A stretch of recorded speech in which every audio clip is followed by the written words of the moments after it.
Fala galera, beleza? Nesse vídeo a gente vai estar iniciando um projeto em Django, tá? Django é um framework escrito em Python dentro do padrão chamado MVC. O que significa isso?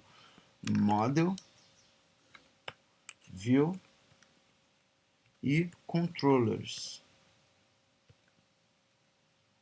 Controller, beleza? Isso é um padrão de projeto muito utilizado em alguns frameworks de mercado aí que estão em alta, tá? E o Django ele segue esse padrão.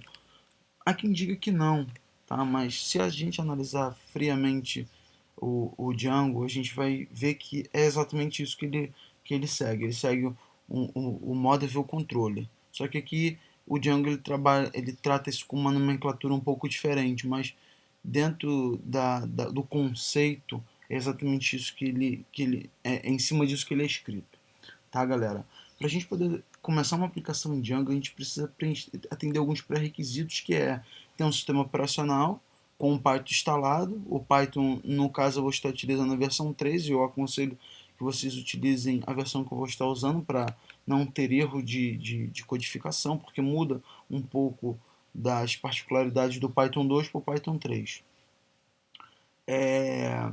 E você também precisa ter um editor de código instalado na sua máquina. Você pode trabalhar com o bloco de notas, mas eu não aconselho. Eu aconselho você baixar o Sublime Text, que é o que eu utilizo sempre nos meus projetos, e ele me atende muito bem. Tá? Ou, se você preferir, pode trabalhar com uma IDE do seu gosto, o PyCharm, uma muito utilizada, beleza? Mas isso aí já fica a critério de pessoal de cada um, tá? E você também precisa ter força de vontade para quebrar todas as suas barreiras técnicas. Vamos lá. Para a gente poder começar uma aplicação em Python, em Django, a gente precisa ter o Python 3 instalado na nossa máquina. Tá? A gente precisa ter no Python 3 um cara chamado virtualenv. O virtualenv ele vai fazer o seguinte, cara. Ele vai pegar o Python 3 da sua máquina e vai criar um ambiente com esse Python 3 isolado, onde você vai trabalhar a sua aplicação dentro desse ambiente virtual. E aí todos os módulos que você for instalando, ao invés dele afetar o Python 3 nativo da sua máquina, você vai estar afetando o Python desse virtualenv, mantendo a integridade do teu Python nativo lá do seu computador, beleza?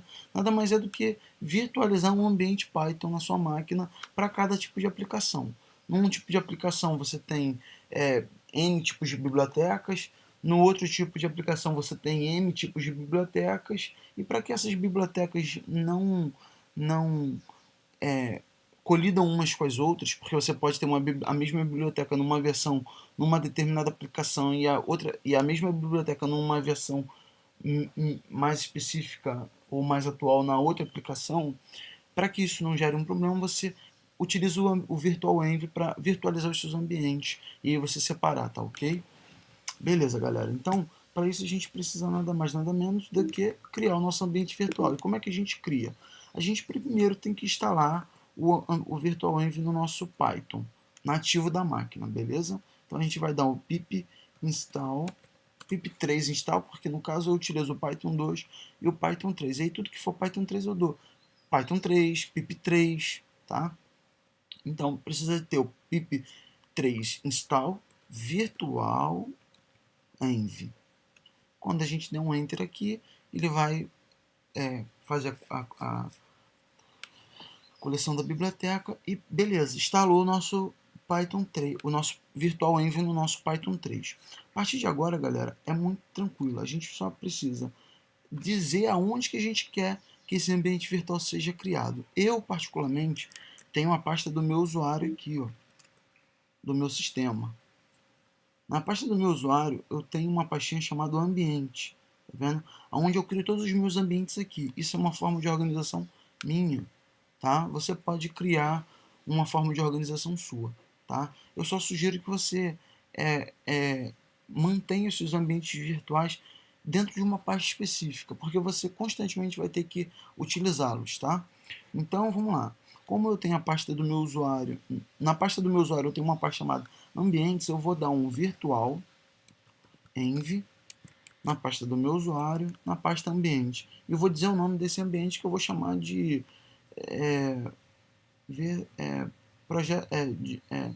Python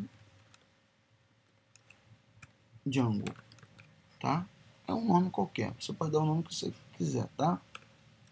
Eu vou dar um enter, ele vai criar. E ele vai dizer que a base de prefixo desse cara, desse ambiente virtual, é o Python 3.6.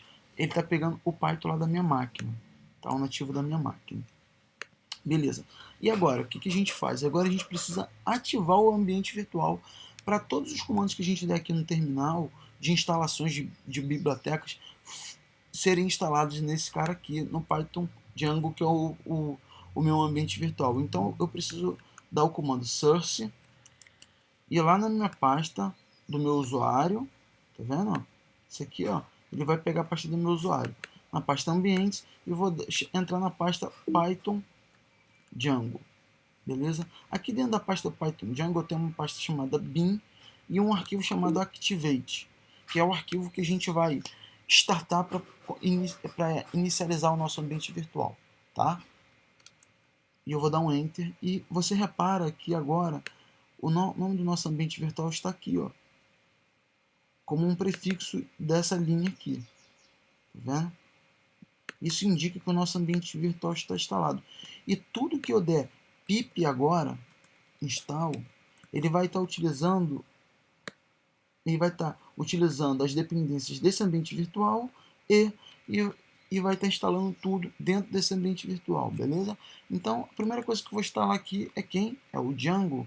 Então, eu vou dar um pip install Django, tá?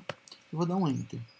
Ele vai coletar as informações do Django e vai instalar ele dentro do nosso ambiente virtual. Ele não está instalando no Python nativo da máquina, beleza, galera? Porque, por exemplo, para mim, eu não posso instalar o Django na versão no meu Python nativo da máquina, porque eu tenho projetos meus que eu utilizo o Django 1.7. Eu tenho outros projetos que eu trabalho com o Django 1.11. E o Django ele está na versão 2. Então daria problema. Pode ser que dê problema. Então não é legal isso, tá? Beleza. A gente já tem o nosso Python, o nosso ambiente virtual criado. Nós temos o Django instalado no nosso ambiente virtual. E agora o que a gente precisa? Assim como eu tenho uma pasta chamada ambiente, eu tenho uma pasta chamada workspace, que é o meu espaço de trabalho, onde eu crio todos os meus projetos. Tá? Eu vou acessar essa pasta, workspace, e aqui dentro eu vou dar um comando que a partir do momento que a gente instala o Django no nosso ambiente virtual, ele vai estar servindo para a gente um cara chamado de Django admin. E esse Django admin me dá a possibilidade de utilizar um comando, tá? Project. Esse Start Project, para a gente inicializar o nosso projeto, a gente precisa chamar o Django admin, que é um arquivo que está aqui dentro, tá? E chamar um comando que ele serve, esse Django admin, chamado Start Project, e dizer o nome do nosso projeto, que eu vou chamar de projeto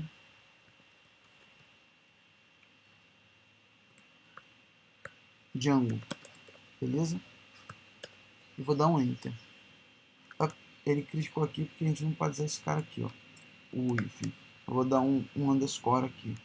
Então, Django admin, Start Project, projeto Django. Beleza, galera. Se a gente der um ls -l aqui, a gente vai ver que criou aqui o projeto Django.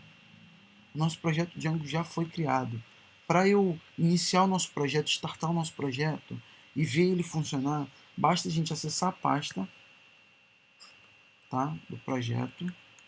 E aqui dentro a gente vai ver que ele criou dois arquivos, o manage.py, que é um gerenciador, e a pasta do projeto em si, onde tem alguns arquivos ali que eu vou detalhar mais para frente, tá?